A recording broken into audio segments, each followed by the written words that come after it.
कथा सुनाता हूँ वैष्णो देवी माँ के दर की। मैं कथा सुनाता हूँ वैष्णो देवी माँ के दर की। मेरी पहाड़ों वाली माँ भक्तों की झोलियाँ भरती।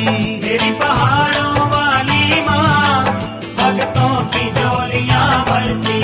मैं कथा सुनाता हूँ वैष्णो देवी माँ के दर की। मैं कथा सुनाता हूँ वैष्णो देवी माँ के दर की। जय माता वैष्णो देवी। माता वैष्णो देवी के दर्शनीय स्थल सबसे पहले कौल कंधौली मंदिर, जम्मू से आगे नगरोटा नामक स्थान है। यहाँ भगवती का कौल कंधौली नाम से प्राचीन मंदिर है। कहते हैं यहाँ माता ने स्थानीय बालिकाओं के साथ गेंद क्रीड़ा की थी। जब बालिकाओं को प्यास लगी तो माता ने एक कौली यानी कटोरी को धरती के साथ रगड़ा, वहाँ जल की धारा निकल आई और बालिकाओं की प्यास बुझाई। दूसरा दर्शन देवा माई। यहाँ माता की एक पुजारिन देवा माई ने नियम, श्रद्धा एवं भक्ति पूर्वक देवी माँ की आराधना की थी। उसी देवा माई के नाम पर ये मंदिर प्रसिद्ध है। कटरा, यहाँ बस आकर रुकती है। यहाँ से यात्री पैदल माता के दर्शनों के लिए जाते हैं। कटरा में बहुत सी धर्मशालाएं और होटल विश्राम करने के लिए बने हुए हैं। यहाँ से यात्रा पर्ची मिलती है। यात्रा पर्ची अगर ना ली जाए तो बाण गंगा से वापस आना पड़ता है। जब कन्या रूपी महाशक्ति इस स्थान से गुजर रही थी तो साथ में लंगूर वीर भी था। चलते चलते लंगूर वीर को प्यास लगी तो देवी ने बाण मारकर गंगा प्रभावित कर दी और अपने प्रहरी की प्यास बुझाई। उसी गंगा में माँ देवी ने अपने बाल धोए और संवारे, इसलिए इसे बाल गंगा भी कहा जाता है। इस बाल गंगा में स्नान करने से बड़ा पुण्य प्राप्त होता है। चिंतामणि मंदिर, यहाँ से त्रिकूट पर्वत की चढ़ाई प्रारंभ होती है। कटरा से माता के दर्शनों को जाते समय यात्री इस भव्य मंदिर के दर्शन करते जाते हैं। चिंतामणि ट्रस्ट द्वारा एक धर्मशाला का निर्माण भी किया गया है। आगे दर्शनीय दरवाजा है। पुल से गुजरकर बाण गंगा को पार करना होता है। आगे पक्का मार्ग है, सीढ़ियों का रास्ता है, घोड़े खच्चर आदि भी जाते हैं। आगे चलकर चरण पादिका मंदिर है। यहाँ माता के चरणों के दर्शन हैं। और आगे चलकर आद कुंवारी मंदिर है। फिर आगे माता की गर्भजून गुफा के दर्शन हैं। आगे हाथी मत्था की चढ़ाई है। सांझी छत से आगे माता वैष्णो देवी की परम पवित्र गुफा के दर्शन हैं। यह माता वैष्णो देवी का दर्शनीय स्थल है। भगत श्रीधर की कथा।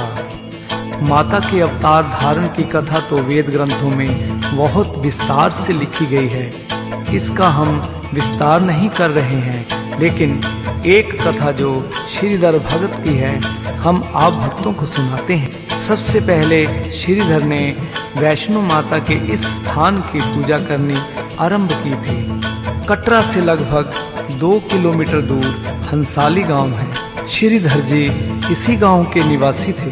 संतान ना होने से वे बहुत दुखी थे। श्रीधर की सच्ची भक्ति देखकर माँ को कन्या रूप धारण करके एक दिन आना पड़ा। एक दिन भगत जी ने गांव की छोटी छोटी कन्याओं को बुलाकर कन्या पूजन किया।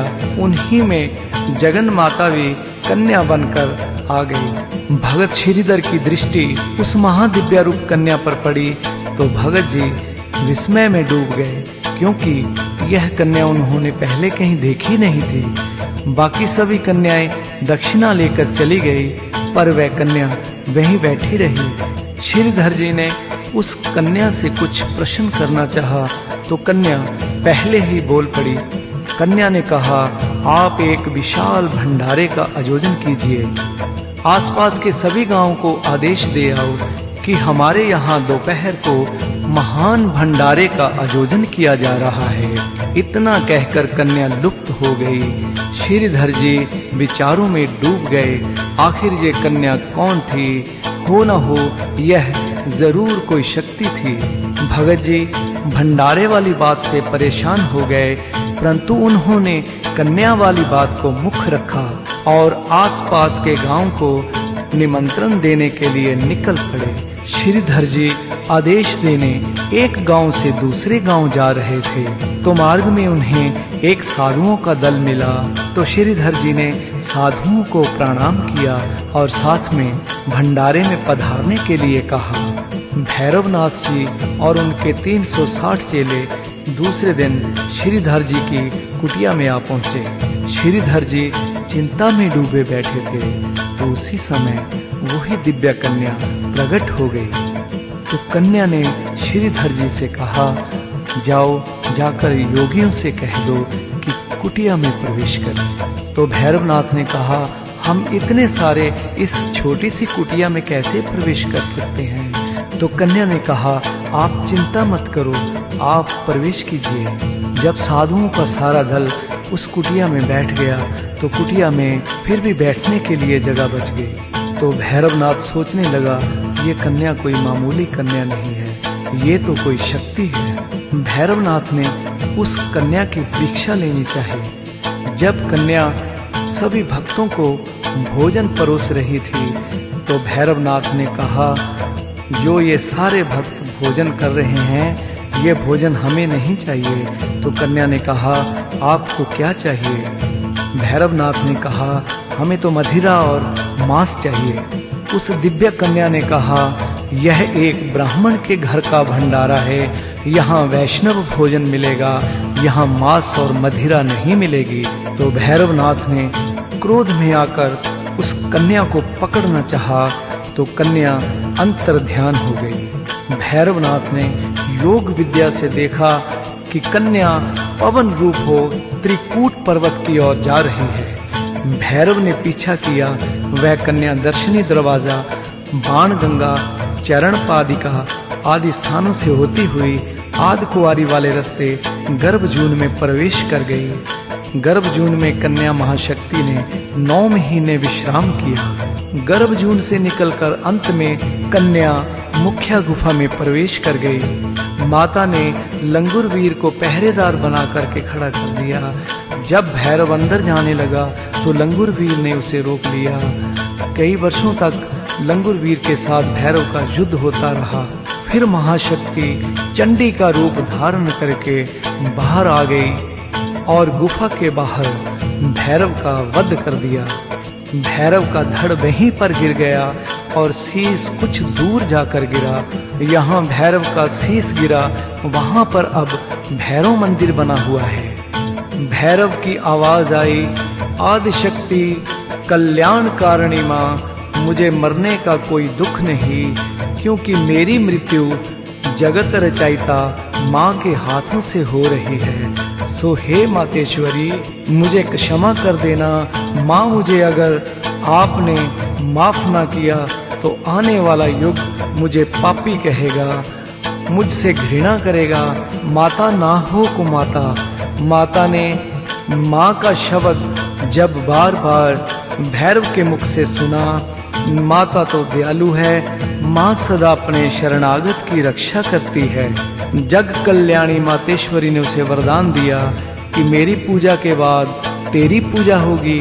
मेरे श्रद्धालु भक्त मेरा दर्शन पाने के पश्चात तेरा दर्शन किया करेंगे। तेरे स्थान के दर्शन करने वाले की मनोकामना पूर्ण होगी। इसी कथा के अनुसार माता के दर्शन करने वाले भैरव मंदिर का दर्शन पाने जाते हैं। ये भी कहा जाता है कि भैरव मंदिर के दर्शन के बिना माता की यात्रा सफल नहीं होती। उधर श्रीधर जी को कन्या के जाने के बाद बहुत बेचैनी हो गई, परंतु माता तो अपने भक्तों के दिल को हमेशा जानती है। अतएव एक दिन स्वप्न में माता ने श्रीधर जी को दर्शन दिए और अपने धाम के भी दर्शन करवाए। स्वप्न में ही भक्त ने माता के साथ माता के धाम की यात्रा की। प्रातःकाल उठकर पंडित जी माता के धाम की यात्रा के लिए पैदल निकल पड़े। स्वप्न के देखे अनुसार गुफा के द्वार पर जा पहुँचे।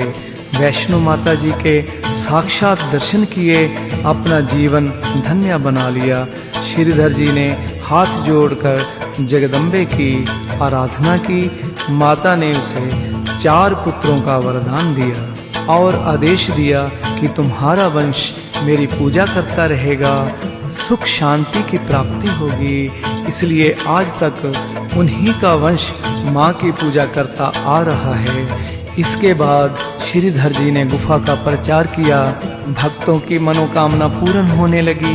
प्रचार बढ़ता गया। हजारों लाखों भक्त माँ का दर्शन पाने के लिए आने लगे और यह तीर्थ माता वैष्णो देवी के नाम से प्रसिद्ध हो गया। जयकारा वैष्णो देवी का, बोल सांचे दरबार की।